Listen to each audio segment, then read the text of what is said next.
Good morning student. कैसे हैं बेटा आप सभी? अच्छे होंगे मैं आशा करता हूँ। और अपने घर पर रह करके बेटा अच्छे से पढ़ाई भी कर रहे होंगे। बेटा देखिए, आप सभी घर पर हैं तो इस बात पर विशेष करके ध्यान रखें कि हमें अपनी जो पढ़ाई है वो सुचारू रूप से जारी रखनी है। माता पिता का हर प्रकार से हमें सहयोग करना है, उनका कहना मानना है और अपने घर पर ही रहना है और अपने परिवार का ध्यान रखना है। बेटा देखिए, आप बोर्ड क्लास में हैं तो इसलिए आपको अपनी पढ़ाई है वो रेगुलर लगभग बेटा कम से कम 8 घंटे घर पर रह करके पढ़ाई करनी है।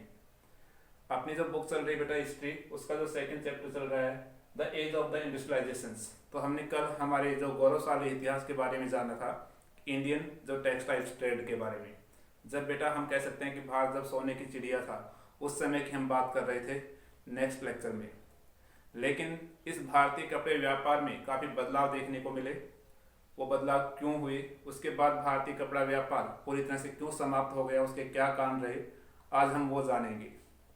तो बेटा इसमें अगला टॉपिक आपका आता है the port of the Surat declines by the end of the 18th century. जो हमारे जो प्री कॉलोनियल जो सी पोर्ट्स थे, उनकी जो इम्पोर्टेंस थी बेटा इंडियन टेक्सटाइल ट्रेड में, वो 18th सेंचुरी के अंत तक आते आते उनका इंपॉर्टेंस क्या होती चली गई, कम होती चली गई। उसका कारण क्या था बेटा? आप जानते हैं कि बेटा यूरोपियन कंपनी भारत आ चुकी थी और भारतीय व्यापार कपड़े व्यापार के साथ मिश्रित व्यापार में इनेज थी। तो इन कंपनियों ने बेटा सबसे पहले तो बेटा यूरोपियन कंपनियों का भारत में आना इसका मुख्य कारण था, जिससे सूरत जैसे बंदरगाहों की इंपॉर्टेंस क्या होती चली गई, कम होती चली गई। इसमें हमने कल भी जाना था कि यूरोपियन कंपनियों ने क्या किया, हमारे यहाँ की जो बेटा हम बात करते हैं रूलर्स हैं, उनसे डिफरेंट टाइप्स के कंसेशंस और बेटा मोनोपोली राइट्स प्राप्त किए। मीन्स अंग्रेज हैं या अन्य जो ब्रिटिश ईस्ट इंडिया कंपनी है या अन्य जो हम बात करते हैं यूरोपियन कंपनियां थी, उन्होंने हमारे यहाँ राज दरबारों में जाकर के राजाओं को बेटा डिफरेंट टाइप्स के गिफ्ट्स दिए, उनको खुश किया और खुश करने के बाद उनसे वहां पर एकमात्र उसके राज्य में एकमात्र व्यापार करने का अधिकार प्राप्त कर लिया। मीन्स अन्य व्यापारी अब वहां व्यापार नहीं कर सकते थे। तो इस प्रकार की जो हम बात करते हैं व्यापार में मोनोपोली राइट्स प्राप्त करना, या हम बात करते हैं बेटा डिफरेंट टाइप्स की कंसेशंस प्राप्त करना, इनके माध्यम से जो हमारे व्यापार में इनकी क्या हो गई, एंट्री हो गई। इनकी एंट्री होने के साथ साथ यूरोपियन कंपनियों ने अपना व्यापार बेटा जो हमारे जो पुराने जो सी पोर्ट्स थे, जैसे सूरत है, हम बात कर रहे थे मछलीपट्टनम से या हुगली है, वहां से उन्होंने अपना व्यापार स्टार्ट नहीं किया। इन यूरोपियन कंपनियों ने अपना व्यापार निस जो न्यू पोर्ट्स बना करके स्टार्ट किया। उन्होंने सूरत के स्थान पर बेटा हम बात करते हैं हमारे जो वेस्ट कोस्ट है, वहां पर बॉम्बे जैसे हम कह सकते हैं पुराने नाम से, तो बॉम्बे में उन्होंने अपना न्यू सी पोर्ट्स डेवलप किया और वहां से व्यापार क्या किया, स्टार्ट किया। साउथ इंडिया में उन्होंने मद्रास सी पोर्ट्स डेवलप किया और वहां से व्यापार स्टार्ट किया। और ईस्ट इंडिया में बेटा उन्होंने कहा कोलकाता न्यू सी पोर्ट्स डेवलप किया। तो इस प्रकार से इन यूरोपियन कंपनियों ने अपना व्यापार है वो पुराने बंदरगाहों से स्टार्ट नहीं किया, क्योंकि पुराने बंदरगाहों पर इंडियन मर्चेंट्स और इंडियन जो बैंकर्स हैं उनका क्या था, कंट्रोल था और वो पूरी तरह से उनके अधिकार में थे। इस वजह से इन कंपनियों ने बेटा अपना व्यापार है जो न्यू सी पोर्ट्स हम कह सकते हैं, कौन कौन से बेटा, बॉम्बे, मद्रास और कोलकाता से क्या किया, स्टार्ट किया। साथ साथ में इसकी वजह से क्या हुआ कि हमारे जो इंडियन जो बैंकर्स हैं उनकी जो इकोनॉमिक पोजीशंस लगातार क्या होती चली गई, कम होती चली गई और वो बैंकक्रप्ट्स हो गए। भारतीय अधिकतर जो बैंकर्स थे वो बैंकक्रप्ट्स हो गए बेटा इस व्यापार में जो लगे हुए थे। साथ में इंडियन जो मर्चेंट्स हैं बेटा वो क्या हो गए, कॉल पेश हो गए, क्योंकि उनको रेगुलर सप्लाई नहीं मिल रही थी। जिससे जो सूरत बंदरगाह है जहां 17 या 18th सेंचुरी के आरंभ में बेटा जहां 16 मिलियंस हम बात करते हैं का टर्नओवर होता था व्यापार का, वो बेटा 1740 तक आते या 1750 तक आते आते वो कम होकर कितना हो गया, ओनली 3 मिलियंस रह गया। तो इस प्रकार से हम कह सकते हैं सूरत हो या बेटा हुगली हो या हम बात करते हैं मछलीपट्टनम हो, इन जो हमारे जो प्री कॉलोनियल जो सी पोर्ट्स थे उनकी इंपॉर्टेंस लगातार क्या होती चली गई, कम होती चली गई और ये हादसे पर चले गए। और न्यू सी पोर्ट्स हैं उनका व्यापार क्या होता चला गया, इंक्रीज होता चला गया। कौन कौन से बेटा, बॉम्बे, कोलकाता और मद्रास, तो उनके रीजन्स ये थे बेटा। अब हम बात करते हैं कि ईस्ट इंडिया कंपनी जब भारत आई तो उन्होंने बेटा भारतीय कपड़े व्यापार में किन प्रॉब्लम्स को फेस करना पड़ा। मैं आपकी बुक के अकॉर्डिंग स्टेप टू स्टेप बेटा मैं ये पढ़ा रहा हूँ। आपके पैराग्राफ जब आप बुक पढ़ेंगे तो उनमें ये पूरी तरह स्टेप वाइज है। जब ईस्ट इंडिया कंपनी भारत आई तो उसको डिफरेंट टाइप्स की बेटा हम बात करते हैं प्रॉब्लम्स फेस करनी पड़ रही थी, क्योंकि भारतीय कपड़े व्यापार में फ्रांस, डच, पुर्तगाली या हमारे यहाँ के लोकल ट्रेडर्स पूरी तरह से इस व्यापार में इन्वेस्ट थे। मीन्स ये नहीं कि सिर्फ singles British East India Company ही इस व्यापार में लगी हुई थी। यहाँ पूरे व्यापार पर हम बात करते हैं विभिन्न जो ट्रेडर्स कंपनियां थी वो लगी हुई थी। इनके बीच बेटा टफ कंपटीशन था बेटा टेक्सटाइल्स या सिल्क को बेटा हम बात करते हैं परचेज करने में। जब बेटा बायर्स मीन्स खरीदने वाले अधिक थे और बेचने वाले क्या थे, कम थे, तो इस वजह से इनको एक कंपटीशन फेस करना पड़ता था ईस्ट इंडिया कंपनी को। और जो वीवर्स होते थे, जो हमारे यहाँ के इंडियंस वीवर्स, वो काफी बेटा एक इकोनॉमिक रूप से या हम कह सकते हैं पॉलिटिकल रूप से पावरफुल थे उस समय उस व्यापार में। वो बेटा अपने जो गुड्स हैं उनको बेटा ओपन मार्केट में सेल करते थे और जो गुड बायर होता था, जो सबसे ज्यादा कीमत में खरीदने वाले होते थे, उन्हीं को अपनी वस्तुएं क्या करते थे या कपड़ा बेचते थे। जिससे बेटा क्या होता था कि कोई भी कंपनी अगर मार्केट से जब कपड़ा परचेज करती थी तो उसे हाई प्राइस में या उच्च कीमत पर खरीदना पड़ता था और जिससे बेटा उनको प्रॉफिट क्या होता था, कम। इस वजह से ब्रिटिश ईस्ट इंडिया कंपनी को भी ये प्रॉब्लम फेस करनी पड़ रही थी। एक तो बेटा उन्होंने डिफरेंट कंपनियों के साथ या लोकल ट्रेडर्स या मर्चेंट्स के साथ टफ कंपटीशन करना पड़ रहा था। साथ में बेटा उनको जो वीवर्स थे वो अपने प्रोडक्ट हैं वो ओपन मार्केट में क्या करते थे, सेल करते थे और बेस्ट बायर को ही क्या करते थे, बेचते थे, जिससे कंपनी को बेटा हाई प्राइस में क्या प्रोडक्ट परचेज करना होता था और बेटा रेगुलर सप्लाई भी नहीं हो पाती थी।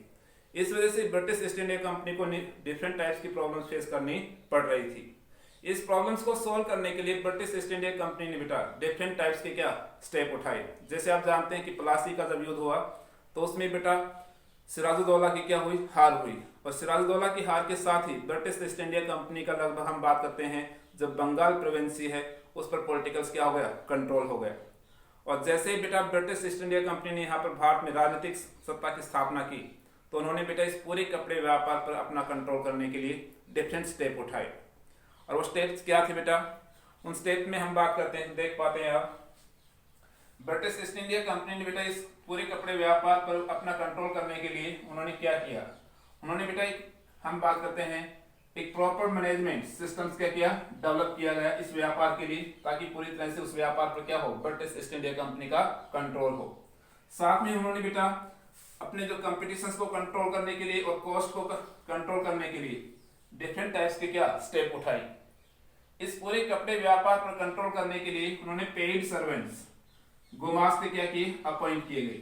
तो बेटा वेतन पर काम करने वाले कर्मचारी उन्होंने क्या किए, नियुक्त किए, जिन्हें कहा जाता है गुमास्ते।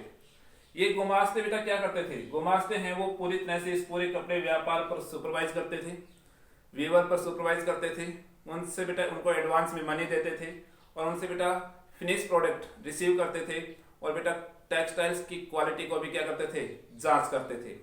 अगर कोई भी वीवर्स, इंडियंस वीवर्स से बेटा देखो वीवर्स की पोजीशंस पूरी तरह से चेंज हो गई, अब वो पूरी तरह से गुमास्तों के कंट्रोल में रह करके काम करते थे। अदर ट्रेडर्स से या अदर मर्चेंट से वीवर्स क्या नहीं ले सकते थे, अब एडवांस नहीं ले सकते थे और न ही वो अपने प्रोडक्ट किसी अदर ट्रेडर्स को बेच सकते थे।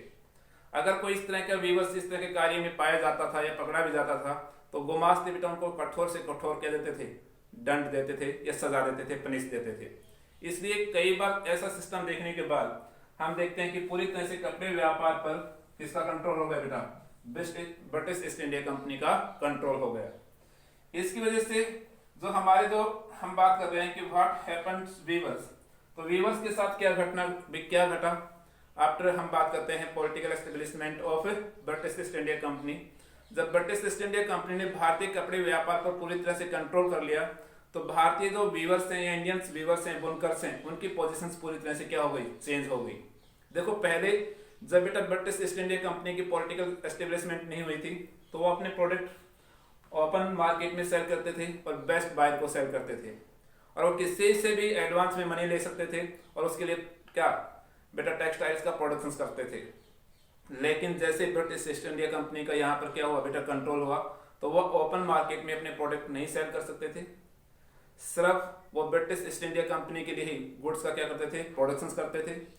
ब्रिटिश ईस्ट इंडिया कंपनी उनको बेटा जो बेस्ट प्राइस होती थी वो भी प्रोवाइड नहीं करती थी, जिस कीमत पर कंपनी खरीदती थी उसी कीमत पर उनको वो प्रोडक्ट अपने क्या करने पड़ते थे, बेचने पड़ते थे।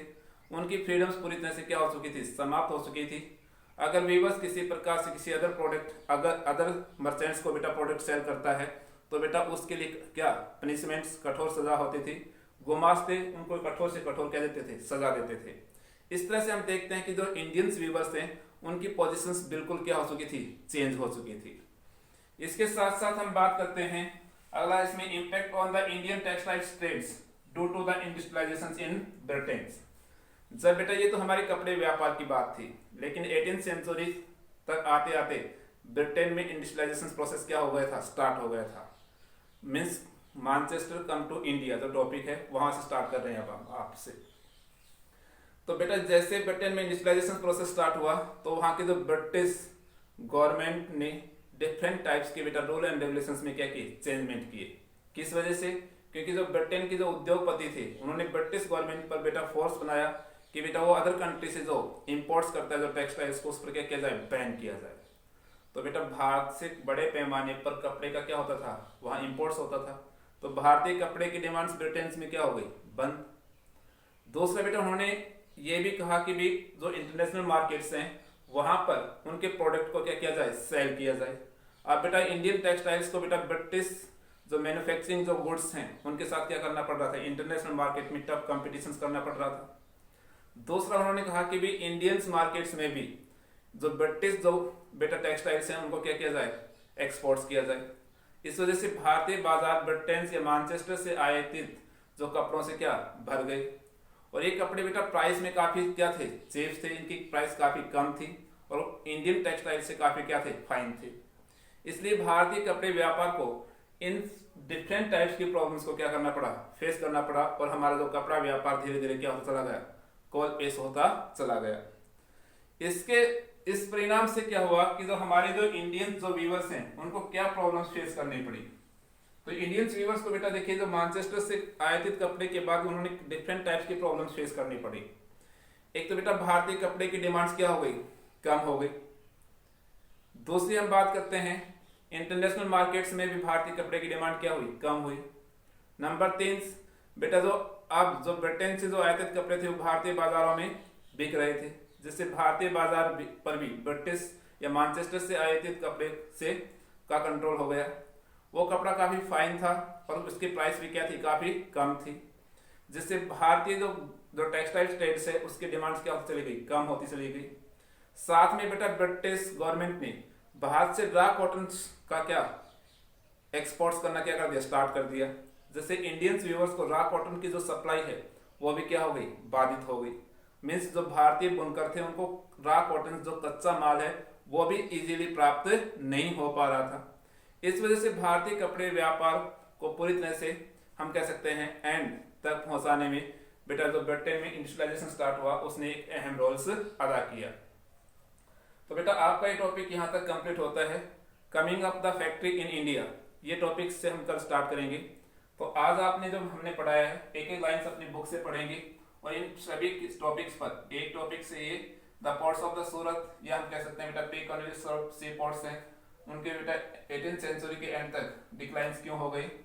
दूसरे बेटा ब्रिटिश ईस्ट इंडिया कंपनी को किन बेटा इंडियन टेक्सटाइल ट्रेड्स में किन प्रॉब्लम्स को फेस करना पड़ रहा था स्टार्टिंग में बेटा। उसके बाद हमने इसमें टॉपिक पढ़ा ईस्ट इंडिया कंपनी ने रेगुलर जो कॉटन और सिल्क की रेगुलर सप्लाई के लिए क्या स्टेप उठाए।